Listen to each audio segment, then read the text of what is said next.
Hi guys, today I wanted to take the time and show you my Android setup for 2015, how I use my system and the apps I have installed. So let's just start with it right away. The first thing that has to be shown is the lock screen. I don't use the default lock screen, but I use AC display, and I already reviewed that one quite a while ago. The two main reasons why I use it, or maybe three: I have double tap to sleep, which is quite nice, but way more important for me is this option. As you can see, the customizable timeout. I have it set to 4 seconds, and this is great because if I sometimes just want to know how late it is, it will shut off after just 4 seconds and I don't have to bother about it. And the last thing that is important for me is it handles notifications way better than the stock lock screen. I can't really show this off since I don't have one, or let me quickly do it. Let's make a screenshot, and now you can see you will get, okay, I disabled it actually, so, oh no, here it is. And here you see the way it handles it. You just drag and then you swipe up or swipe down to dismiss it. This is just great. And the second thing, as you can already see here, my home screen, I'm using Nova Launcher for many different reasons. The first one is I have icon support, which is quite nice. I have an editable grip, a customizable one, which is really nice. But also one thing I really like so much, I have gestures. As you can see here in the settings, you have gestures. And for example, I have two fingers swipe down to get to my clock. I have double tap for sleep. This is the option I have set it to. And I also have set swipe up for my browser. And all these options are really nice and handy. But also one thing I like so much is I have every icon here on the home screen with a secondary swipe option. For example, here I have my settings. If I swipe up, I get into GSM, which is my battery app. Then I also have, for example, here on Phoenix. And the secondary option would be YouTube. So these are all options I like, and everyone has one. I don't have a first screen. This is my first screen, and the one to the right is just my calendar with Google Keep, quickly access. And on the bottom at the dock I have GMD gesture control, which I wouldn't even use because I have a gesture for that with just a free finger swipe. Then there's also, quickly here, then there's also a TV app, so I see my TV program, and AC display if I want to exit. On the other side I have brightness level and a few widgets to get the brightness I want to set up directly. Let's get into the apps I use. Okay, here we have them. Here just on the first pane, because I have grids here, as you can see, I have apps, tools, social, media and exposed. And if you start with apps, here I have all the Sony apps I don't use, just so they are tucked away. Same goes for the system apps because I don't really use them. So what apps do I have installed? In the app section I have Adaway for blocking the ads, Adobe Reader for PDFs, Album would be the gallery. Then I have Amazon. Don't really use it much, but still. Browser NB Pro, that would be Naked Browser Pro, my weapon of choice if it comes to a browser. I just love it. It is by far the best browser, at least in my opinion. Not the most beautiful one, but still. If you go into Calc Plus, that would be just a quite simple calculator app, maybe you know it. It has a lot of different themes and it has percentage, so on. It does all I needed to do. Then there's Chrome. Don't have to tell you about that. The one that is here would be Circle Alarm, where I have set up my alarms in I use this one because I have quick access to turn it off, and it shows me all the ones I need at one screen. I just prefer it over the normal one. Clipper is a clipboard management app where I get access to, but I don't have to show you this, to my app. Then we have also downloads. Einstellungen is settings, because I forgot to set it to English, the system, but this would be the settings app. Then we have Google Maps, we have the Play Store, Pocket Casts. I just recently switched to Pocket Casts. Before that I was using Pocket Podcast Addict, but because of the sync option, since I switched my devices recently because of reviews lately, I switched to that one just because of the sync option. That would be the calculator. Here is race calendar for Formula 1, just so I know when which race is going on. Route checker basic, yep, not really special. This would be voice search. Then we have an app that shows me how much the gasoline costs right now in my area. SwiftKey, of course, definitely by far the best keyboard, especially if you type in dual language. So if you have 2 languages at the same time. This is unbeatable, also great. I use actually Super Swift Key, which is a modded version you get on XDA with a lot more themes, with a lot better ones, way better than the ones I actually paid quite a lot of money but don't use anymore, because the one on Super Swift Key are way better. System Monitor is an app I just recently found, and it is really handy because it shows you how fast your battery drains, how long it takes for a full charge and so on. Quite a nice one also. Then we have the clock, Zedge of course for the wallpapers and so on. Let's get into tools. What do we have here? Like I said already, AC display, then Ampere.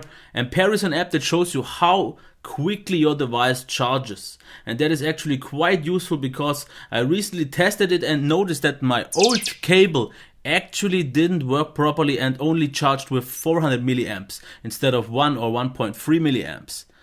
So I replaced it, so this is quite useful if you maybe notice your device doesn't charge as fast anymore. Brightness level would be a brightness widget to quickly adjust, customize my brightness. DictCC, dictionary program, if I quickly need to translate a certain word. File commander would be, I think it was the stock file explorer on this ROM, but I'm not completely sure. GMG gestures, that's the one app if you have root you need, because as you can see here I don't have any on-screen buttons, and in combination with SmartTask Launcher that you can see here, these are my 2 gesture apps that allow me to practically access everything without any buttons, and I have quick access to all my apps and everything. GSAM memory, as I showed already, shows me how long my battery is going on and so on and forth. Then NDR utils, that is just because for the root, so I can get into recovery. ROM Toolbox is quite a powerful tool, but I only used it to get my fonts in line, so I can change different fonts. That's the one I used. This Smart Connect is a Sony app. Not really even sure what it does actually. Not right now, but I knew it. It is, I think, to set up something like the Moto app where it does set up certain activities on certain actually. Then soft buttons. This is the app I use to get rid of my on-screen buttons, because usually I use an registry edit, which on the Sony device for some reason didn't work because it seems to have a different code for that, but with this app it did work. Also Solid Explorer, which has been my file explorer of choice, but since Solid Explorer Beta I use this one because this is the material version. It just looks way better, has the material design, and it's just the best file explorer you can use. Splashtop, this is a remote desktop control I use to get access to my PC from all of my devices. I use it on my iPad, I use it on every Android device. I just prefer it. A lot of people use another app, I'm not really sure how it's called right now. I have TeamViewer, but yeah, I prefer Splashtop since I use it for so many years already. Standby Touch is, if you see it, just an app that turns off my screen. That's the one I use actually on the home screen for a double tap. Then Super USU is for root. Titanium Backup, of course, everyone who has root should have Titanium Backup. XZ Recovery is the recovery tool that is present with this on this Sony device. For social, that's not there much, you wouldn't know. There's Docs, Dropbox, Feedly Reader. That was actually my feed reader for quite a while, but as you can see here, it just isn't super smooth, and that is not because of the device, because on some devices it is even way worse. So that was one reason I contacted the developer, but he never answered me, and I asked him if he could get that smooth, but since he didn't, I switched to another one, which I will get to later. Phoenix, of course, is a Twitter app, and you can already see my animations here on the scrolling aren't the originals one anymore, but I will get to that later. Gmail, of course, then we have Google Drive, Google+, Hangouts, IMDb, the calendar, contacts, news and weather. That wait, actually, no, I can't just right now. Otherwise, I would have even uninstalled it. Then we have Google Keep, Outlook. I have Outlook still on, but don't really use it anymore because replying on it was just a little bit odd. This is my feed reader of choice right now, Palaber.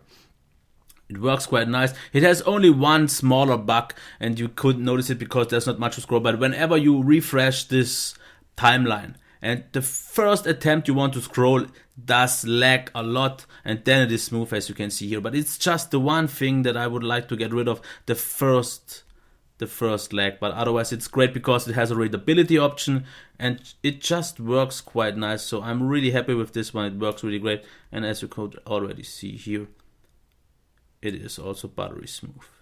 Needs a little bit of time. My Wi-Fi up here isn't the best, as you can see here. Absolutely nice, customizable fonts and so on. Push bullet, of course, you know that. Smart Connect. Wait, actually, I have that double. Yeah, should get rid of one of them. SMS app. Then I have my phone. WhatsApp for short messaging. In Germany, that's just the one that gets used the most. Wikipedia and YouTube. For media, I have photos, the camera, Orange Squeezebox to control all my Squeezebox, which I only have one, but I also use it for all my video playback, my audio playback on my iPad and so on. Then there's Play Books, Play Music. Serious Guide is what I actually don't use that long. I just found it recently. I didn't even know such app exists, but this keeps track of all the TV shows I use, so I know when which one comes and so on. Yeah, it's definitely a great app. It did cost a little bit, but it was worth it. Shuttle, yeah, my music player of choice. Not that happy since the material update. It lags a lot and it's just not responsive anymore. I wanted to contact the developer already because that, but yeah, still. Then that's the TV Guide app, video, Walkman and YouTube, nothing here. And here are the exposed settings because this is actually, I just yesterday installed it. It is a slightly modified stock ROM with exposed area on it, slightly optimized, and it is a bit smoother by Moonbreaker.